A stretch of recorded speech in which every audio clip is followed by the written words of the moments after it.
17+8 tuntutan rakyat hadir dari kami warga biasa.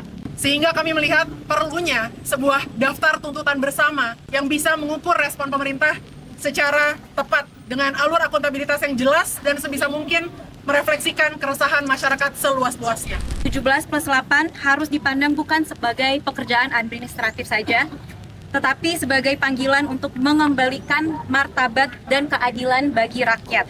Sejak awal kami telah mengkomunikasikan tuntutan ini ke DPR lewat berbagai kanal.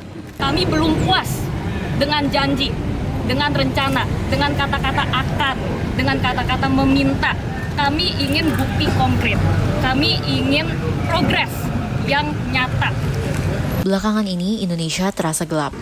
Polemik demi polemik terus mencuat dengan gelombang tuntutan rakyat yang kian deras, meminta transparansi juga keadilan. Lantas, apa yang sebenarnya terjadi pada Indonesia saat ini?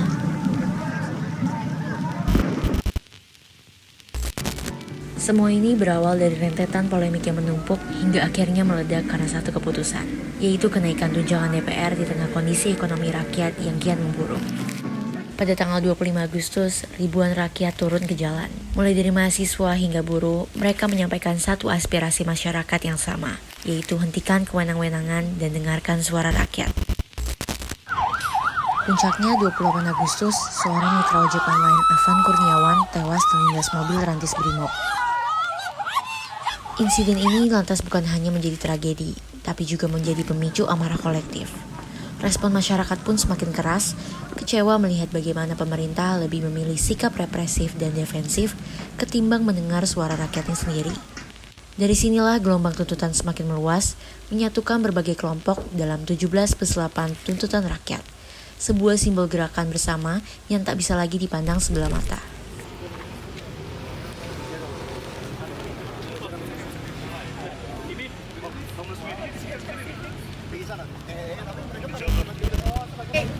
Banyak ditanya apa motivasi awal atau alasan dari dimulainya 17+8 tuntutan rakyat. Dan kami di sini ingin bilang bahwa ini semua didasarkan dari kekecewaan yang mendalam dan rasa berduka yang sangat dalam terhadap berbagai korban yang sudah meninggal dunia. 11 orang korban jiwa, 500 korban luka, dan 3.400 orang dikriminalisasi karena menyuarakan aspirasi mereka. Ini semua disebabkan oleh proses demokrasi yang cacat dan tidak sehat. Kalau dari awal terjadi proses partisipasi yang baik dan pemerintah mau mendengarkan warganya, ini semua tidak seharusnya terjadi.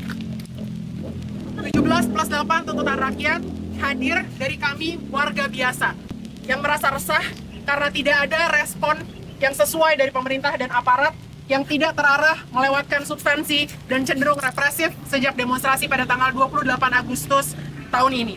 Sehingga kami melihat perlunya sebuah daftar tuntutan bersama yang bisa mengukur respon pemerintah secara tepat dengan alur akuntabilitas yang jelas dan sebisa mungkin merefleksikan keresahan masyarakat seluas-luasnya. Maka dari itu kami rangkum dari beberapa sumber. Yang pertama, dari desakan 211 organisasi masyarakat sipil yang dipublikasikan melalui website YLBHI. Kedua, tuntutan 7 hari dari Salsa dan Jerome dari hasil rembukan jutaan rakyat di kolom komentar dan Instagram story. Juga dari siaran pers Pusat Studi Hukum dan Kebijakan, dari pernyataan sikap Center for Environmental Law dan Climate Justice Universitas Indonesia, tentu saja juga dari tuntutan demo para buruh pada tanggal 28 Agustus, petisi dengan 40.000 dukungan di change.org yang meminta reformasi transparansi dan keadilan, dan terakhir Ikatan Mahasiswa Magister Kenotariatan Universitas Indonesia. Tuntutan ini kami pilih berdasarkan beberapa kriteria. Yang pertama, yang merespon secara cepat dan tanggap terhadap berbagai kekerasan dan kriminalisasi yang terjadi. Kedua adalah kebijakan yang selalu kerap muncul di semua berbagai tuntutan yang tadi. Serta kami juga ingin menunjukkan keberpihakan kepada tuntutan para buruh yang demonstrasinya memulai semua proses ini. Namun kami melihat dokumen ini adalah dokumen hidup yang menjadi simbol bahwa rakyat memiliki aspirasi yang harus didengar oleh pemerintah. Dan tuntutan ini akan selalu bisa berkembang untuk ikut menangkap berbagai aspirasi lainnya. Terakhir, semangat kami adalah menangkap esensi dari kegelisahan warga, dan kami sangat-sangat menginginkan, kami kecewa dan sangat menginginkan pemerintah yang transparan, reformasi institusi dengan menyeluruh, serta pemimpin yang seharusnya berempati kepada warganya. Lalu soal tuntutan 17+8 secara kronologi. Sejak awal kami telah mengkomunikasikan tuntutan ini ke DPR lewat berbagai kanal. Pertama, hari Senin itu dimulai dengan tuntutan terbuka di media sosial yang berkembang secara pesat, dan saya yakin dengan perangkat media monitoring pemerintah mereka pasti sudah aware. Yang kedua, hari Selasa kami juga memfollow up lewat jalur informal dengan mem-WhatsApp beberapa perwakilan pimpinan DPR serta beberapa perwakilan partai politik. Yang ketiga, hari Rabu kami juga mengirim secara formal melalui surat email ke seluruh anggota DPR dan pimpinan DPR. Ada berapa tuh jumlahnya nih? 580. Pada akhirnya kemarin pimpinan DPR bertemu dengan perwakilan mahasiswa dan direspon oleh Wakil Ketua DPR di malam harinya tuntutan 17+8 ini melalui postingan media sosial. Walaupun itu sudah terjadi, kami paham bahwa janji itu satu hal, tapi pelaksanaan itu adalah hal lainnya. Oleh karena itu hari ini kami ada di sini untuk memberikan tuntutan ini juga secara formal, secara fisik, supaya sudah tidak ada lagi alasan bahwa belum dimasukkan lewat jalur formal. Dan kami juga mau mengingatkan bahwa kami belum puas dengan janji, dengan rencana, dengan kata-kata akan, dengan kata-kata meminta. Kami ingin bukti konkret, kami ingin progres yang nyata. Setiap nyawa yang hilang, setiap keluarga yang berduka, dan setiap warga yang ditahan tanpa kejelasan adalah pengingat bahwa tuntutan ini bukan sekedar daftar poin. Ini semua adalah aspirasi yang nyata. Karena itu, 17+8 harus dipandang bukan sebagai pekerjaan administratif saja, tetapi sebagai panggilan untuk mengembalikan martabat dan keadilan bagi rakyat. Dan betul, bahwa DPR adalah institusi yang sudah menyampaikan respons tadi malam. Mungkin kalian semua juga sudah melihat di Instagram DPR. Tapi di sini kami untuk mengingatkan bahwa dari 17 daftar itu, tugas DPR sebenarnya bukan hanya 3, tapi juga tugas mereka adalah untuk mewakili kami semua sebagai rakyat untuk memastikan 14 lainnya tercapai. Karena mereka adalah wakil rakyat. Kita juga memastikan DPR ingat dengan tuntutan jangka menengah 1 tahun selain ke DPR, ini ada di sini, untuk mereformasi sistem tata negara secara besar-besaran.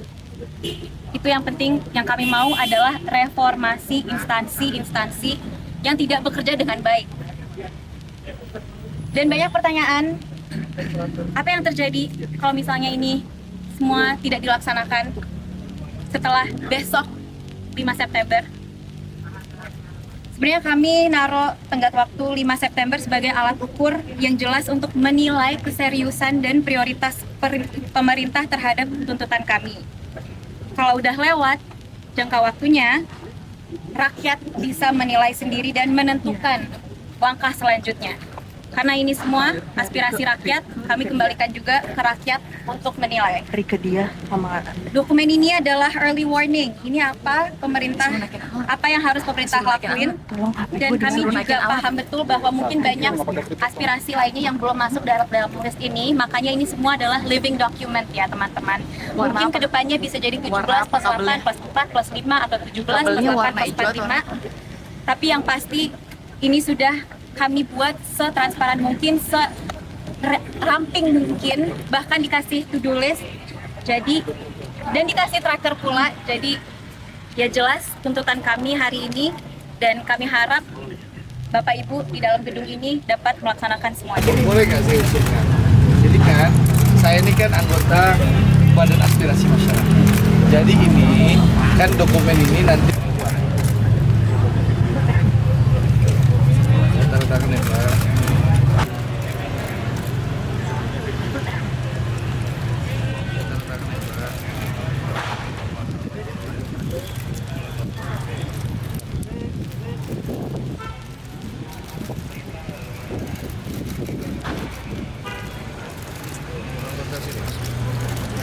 Boleh Coba difoto biar bener nih, biar media tahu. Pada hari ini kami akan menyampaikan hasil keputusan rapat konsultasi pimpinan DPR dengan pimpinan fraksi-fraksi DPR RI yang dilaksanakan kemarin.